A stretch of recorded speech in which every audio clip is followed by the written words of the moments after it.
Om Swastiastu, selamat berjumpa kembali anak-anak dalam pembelajaran daring dengan Bapak. Dalam pembelajaran hari ini, karena pembelajaran hari ini atau pembelajaran kali ini kita harus belajar dengan sistem daring ya, karena aturan sesuai dengan aturan pemerintah yang ditetapkan bahwa pembelajaran harus melalui sistem daring, karena kita masih belum diperbolehkan untuk pembelajaran dengan cara tatap muka.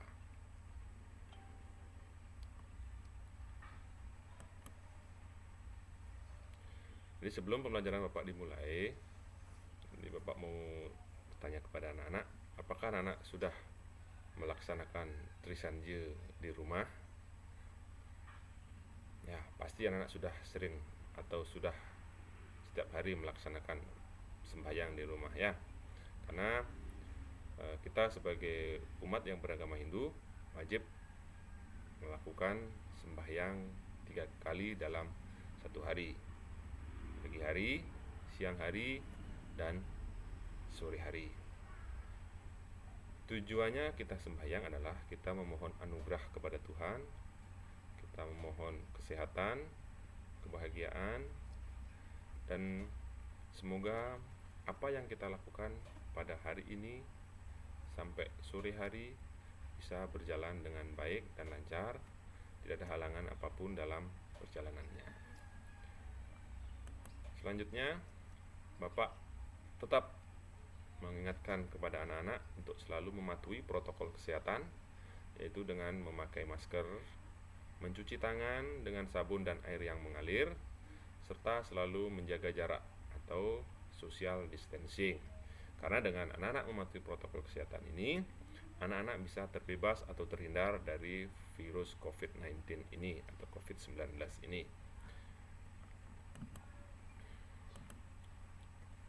Jadi sebelum pembelajaran dimulai, jadi Bapak mengingatkan kepada anak-anak untuk selalu sembahyang tadi, dan juga anak-anak harus sering-sering mandi ya, sering-sering mandi, sering-sering ganti pakaian supaya tubuh kita bersih, supaya kita terbebas dari segala macam penyakit, terutamanya dari virus ini. Jadi sebelum berdoa, Bapak akan mengingat kepada anak untuk absen. Jadi absen bisa anak-anak klik lewat link yang sudah Bapak kirim lewat WA. Jadi silahkan di sana. Kalau anak-anak masih belum tahu, tolong minta bantuan kepada orang tuanya di rumah ya. Sekarang siapkan diri anak-anak, duduk dengan sikap sempurna, tangan di dada, dan pandangan lurus ke muncul hidung. Berdoa mulai. Om Awignam Astu Nama Sidam. Semoga tiada halangan dan berhasil dalam pembelajaran ini. Selanjutnya, sini Bapak akan mengajak anak untuk kita meditasi sejenak, supaya apa yang akan kita pelajari pada hari ini bisa diterima dengan baik. Tetap pada sikap sempurna, meditasi dimulai.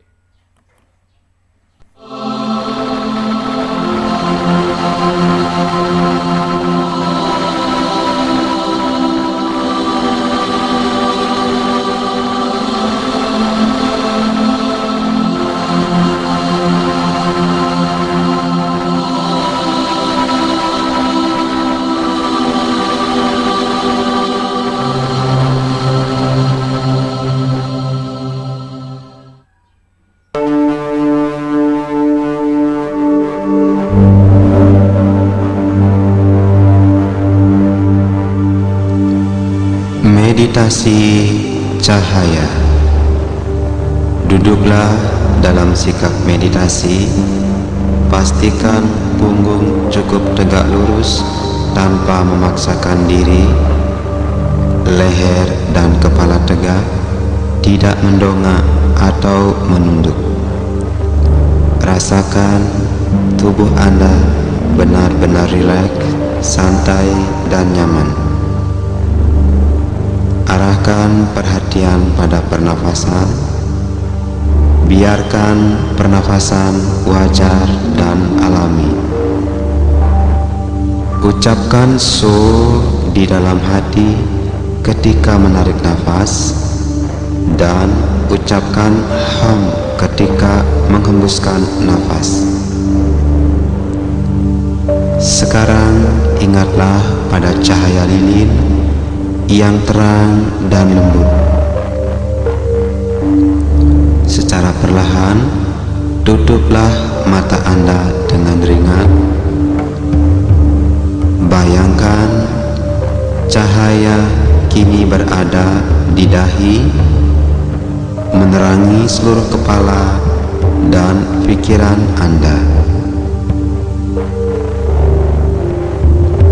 Bawalah cahaya yang indah ini turun melalui kerongkongan menuju ke dalam hati.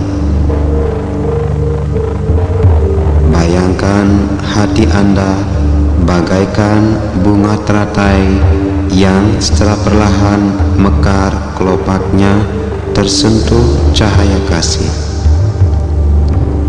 Cahaya di dalam hatiku. Sekarang sebarkan cahaya ini, pancarkan cahaya kepada lidah agar berkata yang benar dan lembut. Cahaya menerangi mata agar melihat hanya yang baik dan suci. Terangi kedua telinga agar mendengar hanya yang baik dan benar. Sekarang cahaya menerangi kedua telapak tangan agar berbuat yang baik dan benar. Sinari kedua kaki Anda dengan cahaya kasih agar berjalan hanya ke tempat yang baik dan suci. Kini bayangkan cahaya menerangi seluruh tubuh. Aku di dalam cahaya. Secara perlahan, diri Anda berubah menjadi cahaya. Aku adalah cahaya. Rasakan diri Anda adalah cahaya. Sebarkan cahaya kasih ke sekeliling Anda.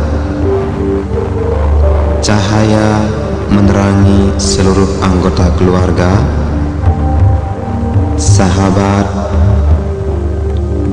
orang-orang yang tidak Anda senangi. Maafkanlah mereka. Semoga mereka semua berbahagia dan damai. Terangi tempat tinggal Anda, seluruh dunia, semua makhluk, dan seluruh alam semesta. Semoga seluruh alam semesta beserta isinya selalu berbahagia dan damai. Cahaya ada di mana-mana. Nikmati rasa satu dengan cahaya alam semesta. Sekarang bawalah cahaya kasih itu kembali ke dalam hati Anda. Nikmati terus dalam kesadaran jaga, rasa tenang, rasa damai, dan penuh cinta kasih. Sekarang kembalilah dalam kesadaran biasa. Bawalah rasa damai, rasa tenang, dan penuh kasih selalu bersama kita.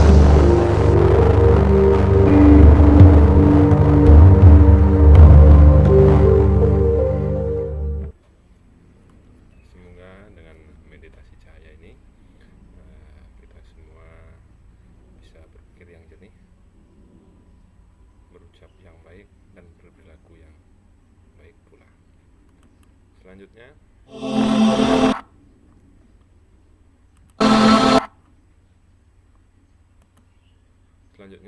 Bapak akan berikan Mars PPK untuk anak-anak ya.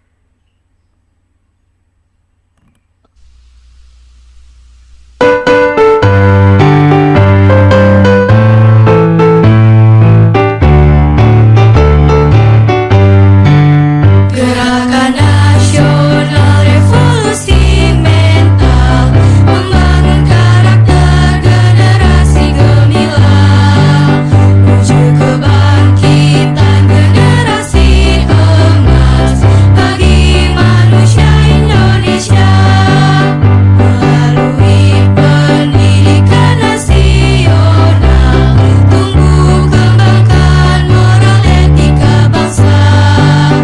Berbudi pekerti akhlak yang mulia, siswa berkarakter Indonesia. Religius hidupnya, nasionalis jiwanya, integritas jadi tujuannya. Mandiri hidupnya, gotong royong semangatnya, persatukan bangsa Indonesia. Melalui pendidikan nasional tumbuh kembangkan moral etika bangsa. Berbudi pekerti akhlak yang mulia, siswa berkarakter Indonesia.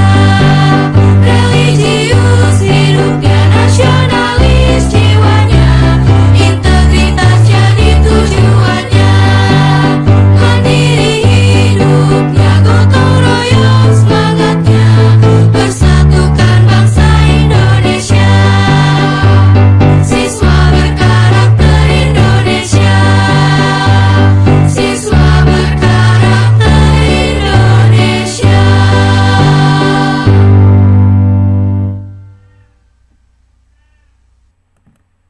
Selanjutnya tepuk dan salam PPK.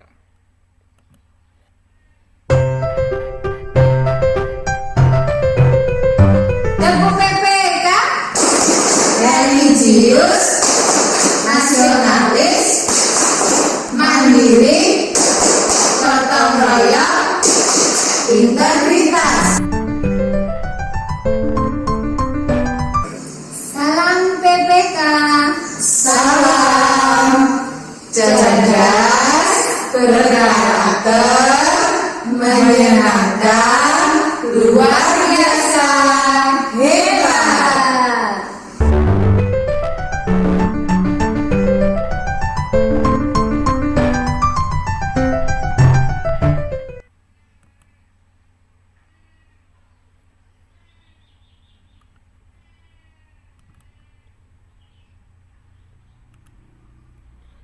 Selanjutnya kita akan masuk ke tema pembelajaran hari ini. Jadi pembelajaran hari ini adalah pendidikan agama dan budi pekerti. Untuk temanya adalah kita akan belajar tentang kitab suci Bhagavad Gita. Jadi pada kelas 6 di semester 1.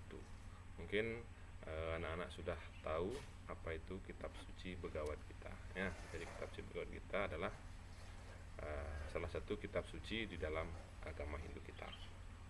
Tapi sebelum kita bahas lebih jauh tentang Bhagavad Gita, mungkin di sini terlebih dahulu kita akan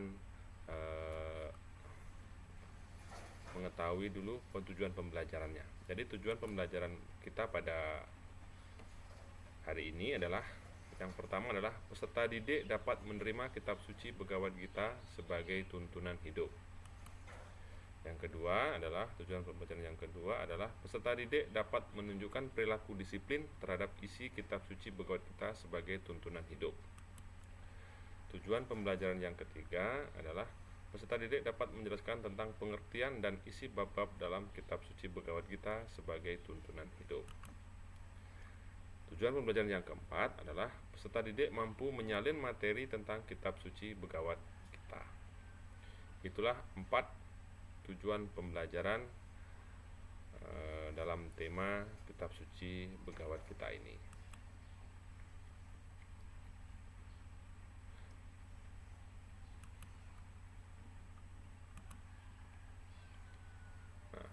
Jadi Bapak di sini akan menampilkan 5 gambar yang bisa anak-anak perhatikan.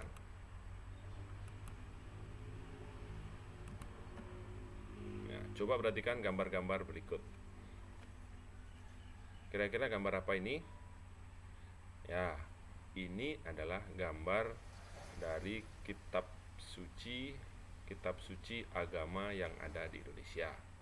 Jadi di sini ada 5 gambar kitab suci yang ada di Indonesia. Kira-kira menurut anak-anak, apa itu kitab suci? Apa kira-kira? Ya, Bapak akan jelaskan tentang kitab suci sebelum kita masuk ke begawat kita. Arti kata kitab suci. Kitab berarti buku atau tulisan. Suci berarti yang dikhususkan untuk atau dari Tuhan atau ide Sang Hyang Widiwasa. Jadi, kitab suci berarti tulisan yang secara khusus disucikan karena berisi sabda Tuhan atau pengalaman akan Tuhan. Jadi anak-anak bisa memperhatikan di sana apa itu arti kata kitab suci. Selanjutnya, kitab suci agama-agama di Indonesia. Jadi di Indonesia ada beberapa agama yang diakui. Jadi ada 6 agama yang diakui di Indonesia dan semuanya memiliki kitab sucinya. Yang pertama adalah agama Islam. Nama kitab sucinya adalah Al-Quran. Yang kedua adalah agama Kristen, Protestan. Kitab sucinya adalah Alkitab. Yang ketiga, agama Kristen Katolik. Kitab sucinya adalah Alkitab juga. Yang keempat, agama Buddha. Kitab sucinya Tripitaka. Selanjutnya, agama Konghucu. Kitab sucinya Shijing, Liji, dan Yaking. Dan yang terakhir adalah agama Hindu. Kitab sucinya sudah tentu adalah Weda ya. Jadi ada 6 agama yang secara sah diakui di Indonesia. Nah, ini adalah gambar-gambar dari masing-masing kitab suci agama-agama tersebut.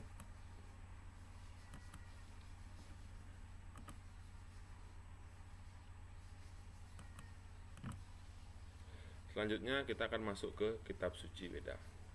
Jadi kita akan masuk ke kitab suci agama Hindu. Kitab suci Weda itu dibagi menjadi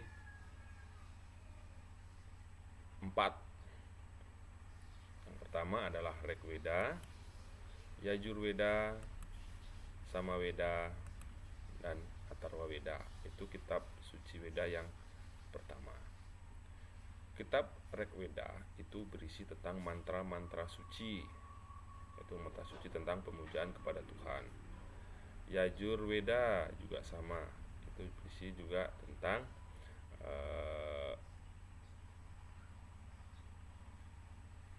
mantra-mantra untuk pengobatan ini, untuk upacara, itu juga ditujukan kepada Tuhan. Yang ketiga Samaveda itu berisi tentang nyanyian-nyanyian atau saman atau lagu-lagu yang ditujukan kepada Tuhan juga. Dan yang terakhir adalah Atharvaveda. Jadi juga ini semuanya mantra yang ditujukan kepada Tuhan. Tetapi di dalam agama Hindu ada lagi satu kitab suci. Jadi kitab suci yang kelima, yaitu disebut dengan Begawat Gita. Jadi ini yang akan kita bahas pada pertemuan kali ini. Kita akan membahas tentang apa itu kitab suci Begawat Gita.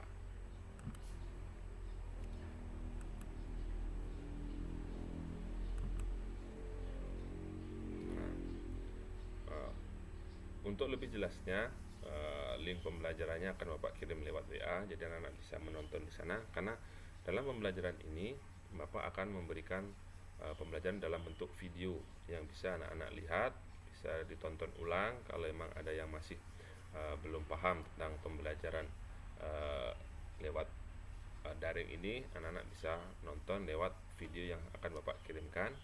Dan juga anak-anak bisa melihat di buku pembelajaran yang sudah anak dapatkan dari sekolah, itu bisa lihat dilihat-lihat lagi, dibaca-baca lagi, atau juga bisa meminta bantuan kepada orang tuanya ya, untuk memberikan pengetahuan yang lebih tentang Begawat Gita ini kepada orang tuanya ya. Nah, silahkan anak-anak cermati, perhatikan. Ini adalah video pembelajarannya. Jadi di sini setelah pembelajaran ini, Bapak akan memberikan anak-anak tugas yang bisa dikerjakan.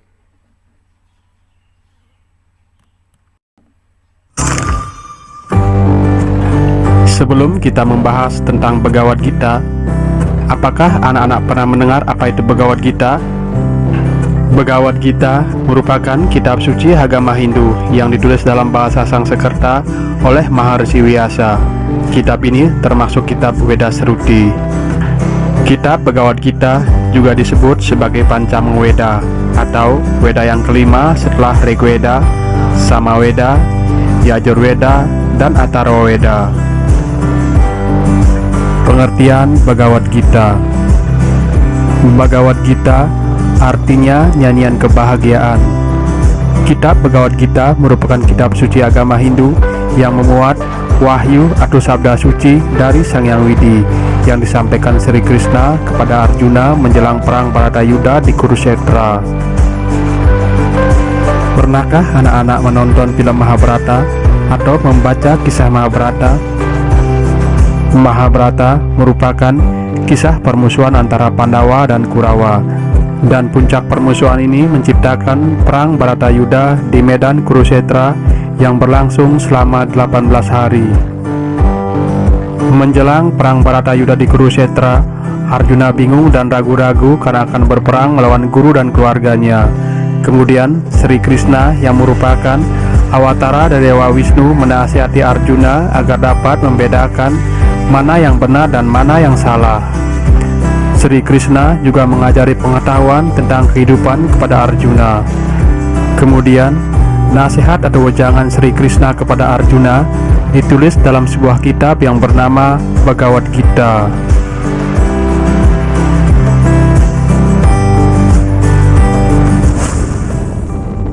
Kitab suci Begawat Gita terdiri dari 18 bab atau 18 bagian. Berikut ini penjelasan dari 18 bab atau bagian kitab suci Begawat Gita. Bab 1 berisi tentang Arjuna dalam keraguan-raguan dan kehilangan harapan, dan pada bab 1 terdiri atas 47 sloka. Bab 2 berisi tentang teori Samkhya dan pelaksanaan yoga. Pada bab 2 terdiri atas 72 sloka. Bab 3 berisi tentang karma yoga. Pada bab 3 terdiri atas 43 sloka.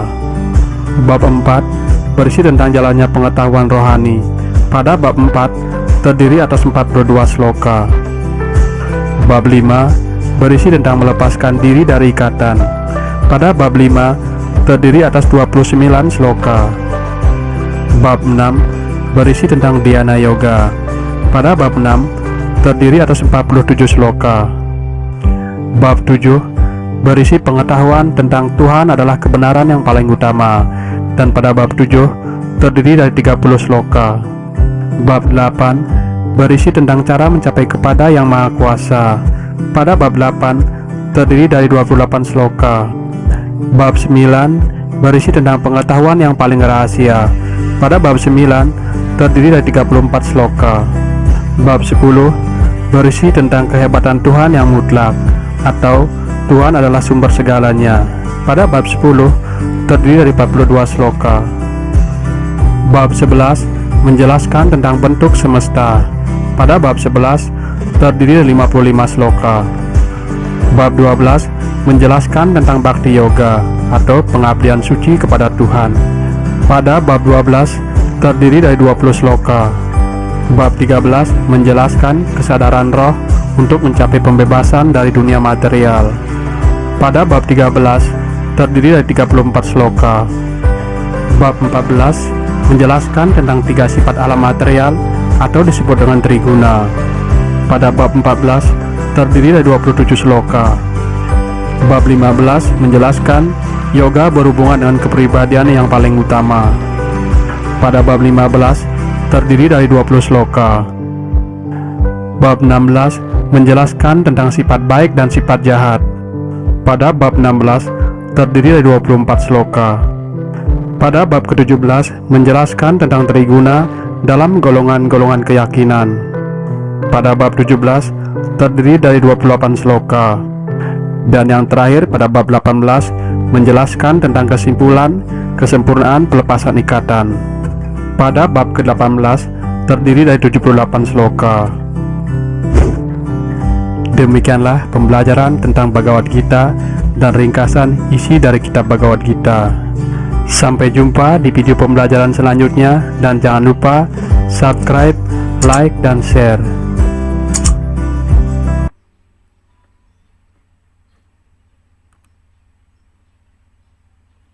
Demikianlah anak-anak video pembelajaran singkat ini. Jadi semoga dengan video pembelajaran ini anak-anak bisa setidaknya tahu tentang kitab suci Bhagavad Gita.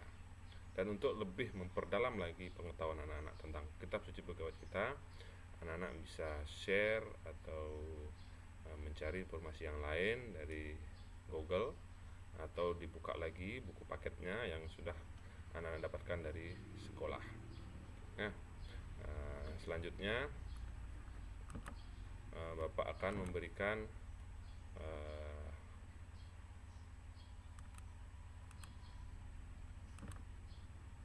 kesimpulan. Jadi kesimpulan dari pembelajaran hari ini adalah, yang pertama adalah kitab suci Bhagavad Gita artinya nyanyian suci atau nyanyian Tuhan, atau disebut juga dengan nyanyian kebahagiaan. Yang kedua, Bhagavad Gita juga bernama Gita Upanishad. Yang ketiga, Bhagavad Gita adalah hakikat segala pengetahuan Weda. Keempat, kitab suci Bhagavad Gita terdiri dari 18 bab atau 18 bagian. Selanjutnya, Bhagavad Gita hendaknya dipahami, diterima, dan dirasakan dalam kehidupan sehari-hari sebagai tuntunan hidup, karena berisi tentang ajaran-ajaran yang mulia, yang sesuai, yang bisa diterapkan dalam kehidupan sehari-hari. Jadi itu adalah kesimpulan dari pembelajaran kita pada hari ini. Selanjutnya, Bapak di sini akan memberikan tugas kepada anak-anak. Jadi anak-anak bisa mendiskusikan ini dengan orang tua kalian di rumah, dan besok setelah anak-anak mengerjakan, silahkan anak-anak kumpulkan hasil kerjanya, dan jangan lupa foto dulu baru dikirim di WA-nya ya. Jadi yang pertama adalah, mengapa Bhagavad Gita disebut sebagai Weda kelima atau Pancama Weda? Soal yang kedua, jelaskan pengertian kitab suci Bhagavad Gita. Yang ketiga, sebutkan isi bab 1 sampai dengan bab 3 dalam kitab Bhagavad Gita. Nah, soal kan Bapak lewat WA, silahkan dikerjakan dan hasilnya difoto dan dikirim lewat WA kelas 6. Selanjutnya adalah penilaian kinerja. Silahkan anak-anak salin materi tentang Bhagavad Gita yang sudah Bapak berikan hari ini, dan bisa lihat di buku paketnya. Silahkan dikerjakan, silahkan disalin, dan hasilnya silahkan difoto dan dikirim melalui WA di kelas 6. Demikianlah tugas yang Bapak berikan kepada anak-anak. Tolong dikerjakan dengan sebaik-baiknya, karena tugas ini juga akan mempengaruhi nilai kalian. Selanjutnya kita sudah sampai di ujung pembelajaran kita pada hari ini. Jadi sebelum Bapak akhiri pertemuan kita pada hari ini, tidak bosan-bosannya Bapak selalu mengingatkan kepada anak-anak untuk selalu menjaga kesehatan, menjaga imun tubuh dengan makan makanan yang sehat, dan juga tetap anak-anak harus selalu mematuhi protokol kesehatan dengan selalu memakai masker, mencuci tangan, dan selalu social distancing atau selalu menjaga jarak dengan siapapun. Karena dengan mematuhi protokol kesehatan tersebut, kita bisa terhindar dari yang namanya virus corona atau virus COVID-19 ini. Akhirnya kita sudah di penghujung pertemuan kita, dan hari ini kita akhiri teman kita hari ini dengan mengucapkan Paramesanti. Om Santi Santi Santi Om.